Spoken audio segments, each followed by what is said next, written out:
Wazazi vile ambavyo wao mpiga mwanao, wajua matusi pia ni chanzo cha kufanya mwanao asiwe na maisha bora. Sasa awe na maisha yani ya mahangaiko, yani ya mikosi nuksi. Yaani wewe kupiga mwanao, wajua ile kumtukana kuro. Ohori bushu vinareyona. Ompa matusi makali. Baadaye sasa ile inakuja inatokea mwanao anakuwa chizi, hana akili. Sasa hayo maneno hayo ndo mabaya. Na ngoja ile siku ni mzazi atatokea ile aseme anapiga mwanawe, sasa anamwambia injinia wewe.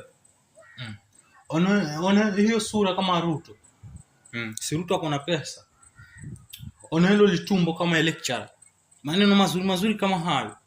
Wazazi jaribuni kubadilika kidogo. Watoto nao pia wawe vizuri. Kwa maana watoto wanakuwa maoza, sio wanakuwa nini. Malezi ya wazazi, mtanisamehe lakini wazazi pia ni chanzo cha vizazi kufa kwa hivi, yani hatufaulu.